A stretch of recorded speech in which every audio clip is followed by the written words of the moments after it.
This is the Giants Postcast, your instant game reaction for the San Francisco Giants, part of the Locked On Podcast Network.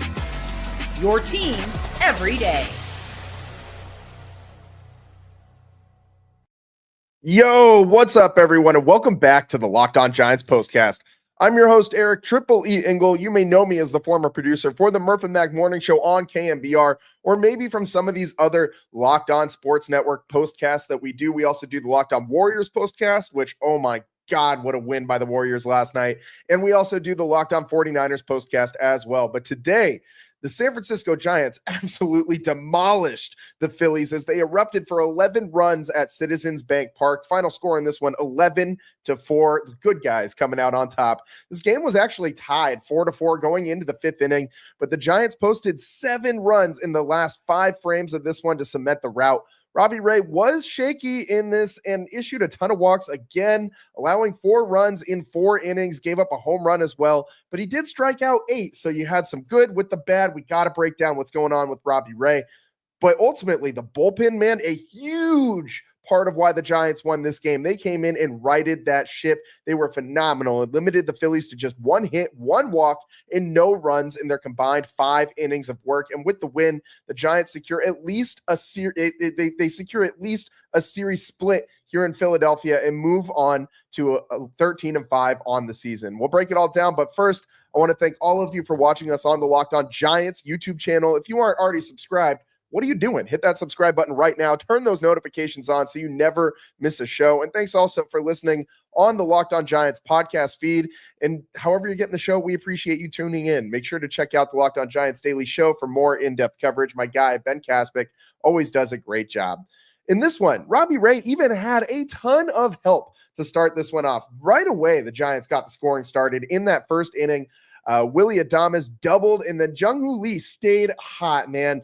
Right, getting the Giants on the board right away, slapping that single and scoring Adames. 1-0 Giants lead. Sets up then Chapman singles to set up first and second with nobody out. Then Ramos walks to load the bases. And speaking of walks, man, there were so damn many in this game, and specifically runners being walked in. I don't think I've seen a game with this many runners that were walked in to score. I mean, it's so many runs generated from walks with bases loaded. Just crazy stuff out there in Philadelphia.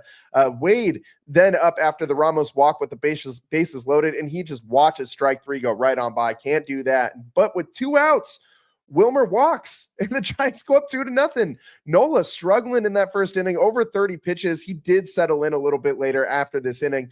But then Pat Bailey, inning wasn't done. Sharp ground ball to shortstop. Turner couldn't handle it. Kicks into the outfield grass, and 2 more runs score. So the Giants go up 4-0.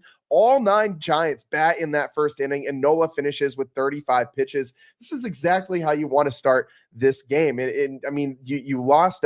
You have the series 1-1. You lost one of the games earlier in the series. You lost yesterday, and you want to get back in the win column. Don't let this series get away from you. Even splitting the series 2-2 feels a hell of a lot better than losing the series 3-1. So the Giants did a great job of scoring early and setting the tone for this game as it continued. But Robbie Ray was shaky, man. In that bottom of the first inning, Turner, the Phillies didn't even get the ball out of the infield in this bottom of the first, and they still scored 2 runs. Turner, an infield single, Harper, a walk, Schwarber, a walk, loads the bases, and then he walks Real Muto to score Turner from third. Giants still lead 4-1 at that point. But then he walks Sosa, which scores Harper. So now we've had 3 runs score all via the walk in this game. And it's crazy. Before we even got out of the first inning, 8 Phillies bat in the inning, and Robbie Ray needed 39 pitches to get through that inning. But he only limited them to 2 runs, which is kind of what he's been doing this year. Robbie Ray has been able to more or less dance out of these runners on base situations, but he has been making life really hard for himself with all of these walks. And then in the 4th inning, we know Robbie Ray is more of a home. He'll give up some home runs. He's more of a guy who gives up fly balls and strikeouts, as opposed to a guy who, like Logan Webb, is going to have less strikeouts, but also get a ton of ground balls. They're just 2 completely different pitchers in that sense. Robbie Ray definitely profiles as the strikeout fly ball kind of guy, and sometimes he can get a little bit hurt on those fly balls, especially when you got short porches out in right field and left field, which, Citizens Bank Park has got a pretty short porch out there in right field. Not as bad as the Bronx where they just were playing, but baby ballpark out there in Philadelphia nonetheless. 364 feet. Home run for Bryce Harper out to right field. The exit velo less than 100 miles an hour. And I was pretty impressed by this swing from Harper. That slider was way inside off the plate, not even close. But Harper somehow got around on it and made solid contact, tied the game up 4-4. Robbie did give up an infield single later in the inning, but got out of it without any more damage. But still, you did not want to see that from Robbie Ray. He, after getting a 4-run, getting spotted 4 runs before he even has to set foot on the field, it's just not what you want to see from him. Then the Giants immediately respond, though, after getting punched in the mouth. And this is a theme now for this team. Like, they give up runs and they come back and get ready to hit immediately. And Jung Hoo Lee then doubles in the 10th, his 10th of the season, his league-leading 10th double of the season. And then Chapman drives him in. Big inning for the Giants, taking the lead back from the Phillies at 5-4, and we'll go ahead and make that tonight's turning point. Time to reveal where the game was won or lost. It's the turning point. And Jung Hoo Lee is just the fire starter for this team. I mean, we saw earlier in this game, as I said, in the top of the first, he's the guy who got things going, got the scoring going for the Giants. He singled to score. Willie Adames had picked up that RBI. And then in the 5th inning, he doubles to set the table for Matt Chapman to drive him in. So he's not just coming up with clutch hits with runners on base. He's also setting the table and able to get in and score in these situations. I mean, he can do absolutely everything out of that 3 spot. And I absolutely love Jung Hoo Lee in the 3-hole. I know that some people question that move, but I absolutely love it. You want a guy who's going to get hits, who's clutch in these situations, and he's got some good hitters behind him, so he can also set the table in certain situations, and he's been doing all of that this year. Jung Hoo Lee has been so damn good, but in that inning, Giants couldn't do any more damage. Robbie Ray then comes out in the bottom of the 5th, 93 pitches through 4 innings. Not great. Only 53 strikes, meaning he threw 40 balls. That is not what you want to see from Robbie Ray. Been throwing a ton of balls lately.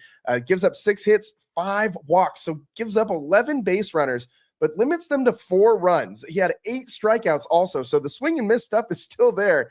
But it's just such a mixed bag with Robbie Ray. He also gave up that 1 home run to Bryce Harper. Trevino came in next, had a nice clean inning from him, sat the Phillies down 1-2-3, and then the Giants started tacking on runs. In that top of the 6th, Bailey set the table with a walk, as the Giants walked a lot in this game. Fitz then singled. Mikey Yaz then walked after initially falling behind in the count, and they pulled Nola from the game after that Mike Yastrzemski walk. And in comes Ruiz out of the bullpen, and guess what? He walks Willie Adames. So Patrick Bailey scores of another walk with the bases loaded. Just absolutely crazy stuff out there in Philadelphia.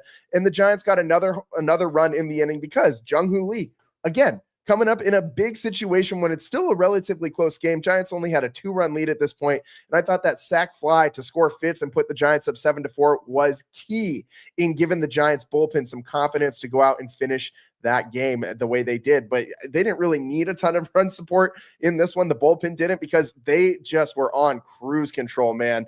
It got a little sketchy in the bottom of the 6th after Trevino had struck out Marsh to begin the inning. He struck out Turner as well. But Bailey drops strike 3 and ball kind of kicks away from him. He scrambles to pick it up. Short hops Lamont Wade Jr. on the throw to first. Wade couldn't handle it, and Turner reaches safely. It's very strange to see that from Pat Bailey. You usually don't see him just dropping stuff. He did take a foul ball off of the thumb the other night, and he looked like he was a little shaken up afterwards. He was dropping a few pitches in that game as well. So I wonder if that thumb is a lingering thing, something to keep an eye on for Pat Bailey going forward. Giants then in the 7th inning tack on a bunch more runs. By the time that inning ended, they were up 11-4. So they generated four runs. Yeah, I can do quick math here. 4 runs in that inning. And it came, the Fitz at the bottom of the order situation has been so good for the Giants. He has been so hot lately. And again, Fitz doubling to drive in 2 runs in that inning, and Yaz doubling to drive in 2 runs in that inning as well. Or the Fitz double only scored 1. My mistake. He only scored Lamont Wade on that one, but still set the table for a Mike Mike Yastrzemski RBI situation where he got to drive in 2 more runs, and having Fitz at the bottom of the order is, I know that this is a term that little league coaches say to kids that they put at the bottom of the order a lot, and high school coaches say this all the time too to kids that they put at the bottom of the order. But for the Giants, this really is like having a second leadoff hitter in the 9th hole. And I mean, I don't think that there's a single better 9-hole hitter in all of baseball. A lot of people were questioning Fitz to start the season. I need all of you to go right now. Go out to your local Hallmark, your local, wherever you get your stationary items, and go get some apology cards and address them to 24 Willie Mays Plaza to Fitzgerald, because this guy is on fire right now. 3 for 5 tonight, scores 2 runs, has an RBI. He's now up to a batting average of .314, which only trails Jung Hoo Lee on this team. So I need all of you to go issue personal apologies to Tyler Fitzgerald, because this guy is, I mean, I told you guys, give him some time. He'll come around, and look what's happening. Tyler Fitzgerald coming around. I think he's going to continue to improve as the season goes on. Maybe he'll go through peaks and valleys at the dish. That's expected.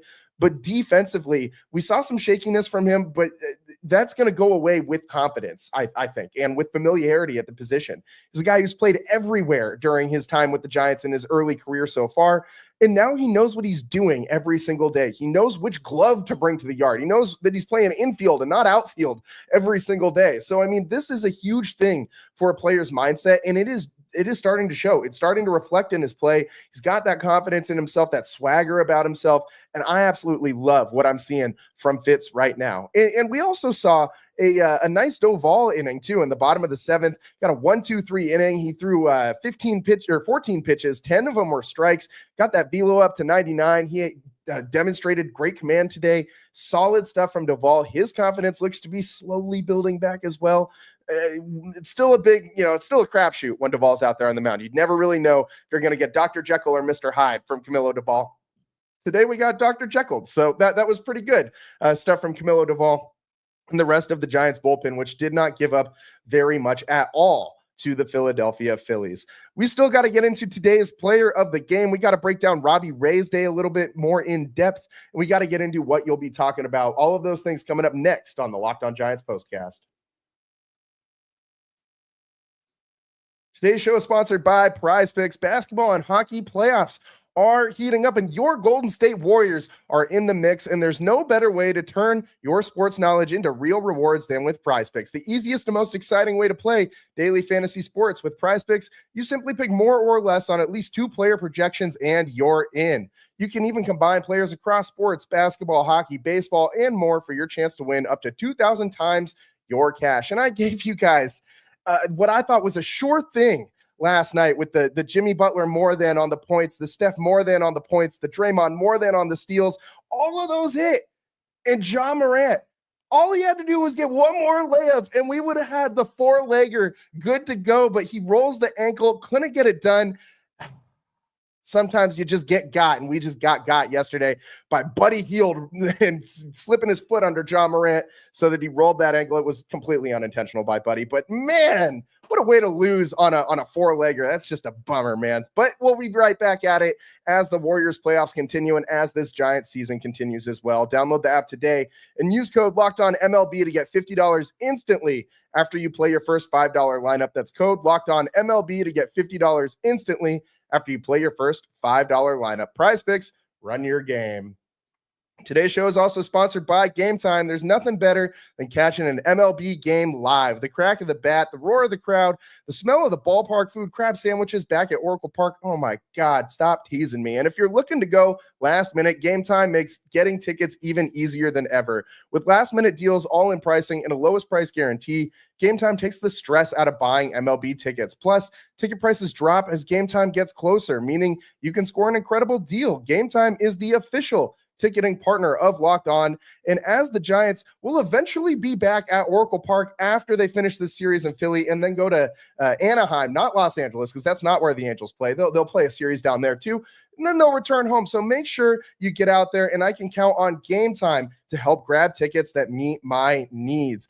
I love the Game Time Picks feature. It makes finding the best deal effortless, filters out the fluff, and highlights the top discounts in the stadium. And of course, I love that I can preview my exact seat before purchasing with the seat view before you buy. No bad surprises when you get out to the stadium. But let's be honest, every seat at Oracle Park, pretty damn good. Take the guesswork out of buying tickets with Game Time. Download the Game Time app, create an account, and use code LOCKEDONMLB for $20 off your first purchase. Terms apply. Again, create an account, redeem code LOCKEDONMLB for $20 off. Download Game Time today. Last minute tickets, lowest price guaranteed.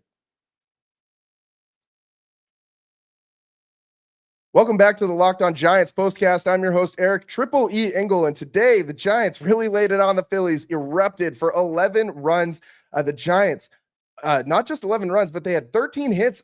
They had 9 walks, man. I mean, just so many people on base today.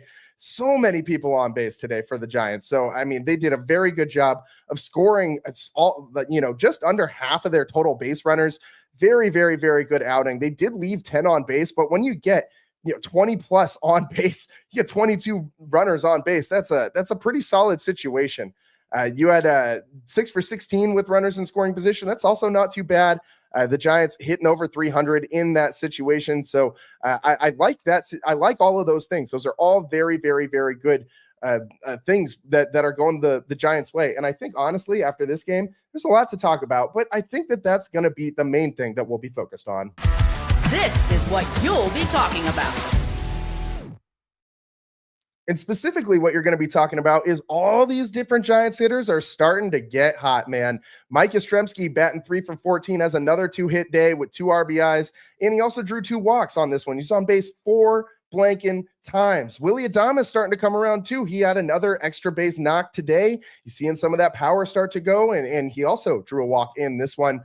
Every single Giant, by the way, reached base in this one. Lamont Wade Jr. Did not come up with a hit, but he did have 2 walks. Everybody else who batted got a hit in this one. So everybody is pitching in right now. Pat Bailey starting to slowly get off that interstate with his batting average. He's still at 184, but another couple RBIs today and a knock for Pat Bailey. Everybody's contributing. Obviously, we talked about Tyler Fitzgerald, his 3 hits in this one. And Jung Hoo Lee continues to rake, man. This guy, I'm telling you, he is going to win the National League batting title. He's going to be probably in the mix for the MVP if the Giants somehow make the playoffs. This guy, the way that he plays defense too, like he is a 5-tool player if I've ever seen one. And because of his continued table setting, his continued clutch hits, and given the Giants everything that they need, both at the dish and in the field, he gets tonight's player of the game. This is the Locked On Player of the Game. And how can you not like what you're seeing from Jung Hoo Lee? This is exactly what Giants fans hoped we'd get from him last year, which was obviously cut short by that injury. And a lot of people were kind of questioning, like, is this guy going to be the real deal? I don't know. But I don't know what you saw last year that might have made you question if this guy was the real deal or not. He had a little bit of a slower start last year at the dish, but it wasn't bad. It wasn't like the guy was just, he wasn't batting, 184 like our guy Pat Bailey behind the plate. He was doing all right. He wasn't doing what he's doing now, but with a full off-season program where he's healthy and here the whole time, and he already knows the team is cemented in San Francisco as one of the guys, and he doesn't have to worry about the possibility of maybe being platooned because you got Farhan back there and all the nerds in the closet making the decisions. You just got Buster and Bob Melvin playing Buster ball. You know what you're going to get every day, and I think that's benefited him and the rest of the Giants a ton, to especially what we saw tonight. But before we get on out of here, I want to talk a little bit more about Robbie Ray, man. This guy has been having a hard time this season a lot of situations have not gone his way, but he is getting hit pretty hard, man. The barrel percentage, bottom 3% in Major League Baseball, 20.5% of his pitches of swings on his pitches are finding a barrel, and that is not good. When you couple that with his 16.1% walk rate, that is also not very good. You're getting a lot of hard hit balls with a lot of guys on base. That is not good. I mean, if you look at Robbie Ray's Baseball Savant page on his StatCast, it's not looking very good. There's a lot of blue out here and not a lot of red. And I got a small pea brain, but even my small pea brain can determine blue bad, red good on Baseball Savant. You want a lot of red bars. You don't want a lot of blue bars. Robbie Ray got a lot of blue bars right now. His expected ERA over 6. That's just not what you want to see from this guy who's getting paid a heck of a lot of money to go out there and get shelled. But so far, hey, no losses for Robbie Ray. He actually entered tonight looking to become the first Giants pitcher since Tim Lincecum to win their first 4 starts of the season. Timmy did that back in 2010. Robbie's also got a ton of run support in all his starts, which has really helped him out. But tonight, he got hit hard again. I mean, just the exit velo. He gave up a ton of hard hit balls. Hardest one that was given up was 112.4 miles an hour. Average exit velo of 89.5, so basically 90 miles an hour. Not great stuff from Robbie Ray, but hey, gets out of it, doesn't get the win because obviously he only pitched 4 innings in this one. And even though he got the 4-inning win last time in the rain out at Yankee Stadium, that's not how it works when you play 9 innings. So no win for Robbie Ray today, but the Giants do get it done. They're 13-5 on the season and showing everybody at MLB.com that put the Phillies above them in the power rankings, latest power rankings, which take all that with a grain of salt, man, or even less than a grain of salt. It's showing all of them how just out of touch they are with West Coast baseball. Giants absolutely doing work right now. They are rolling, and they're going to look to solidify a series win tomorrow at the bank at Citizens Bank Ballpark. Day game tomorrow, so make sure you're tuning into that one, and make sure you tune into the Locked On Giants postcast after the game. Thanks so much for everyone in the comments section. I saw all of you guys did not have a ton of time to get into it. My guy DG always chiming in. My guy Cole always chiming in. Oh yeah, Giants, let's go. And everybody else, all of our everydayers, appreciate all of you tuning in for today's show. Wouldn't be a show without you guys. So thanks so much. That's all the time we got for you today. Make sure you tune in tomorrow when we go live after Giants-Phillies Game 4. Thanks so much for tuning in. I'm your host, Eric Triple E Engel. We'll see you next time. Peace.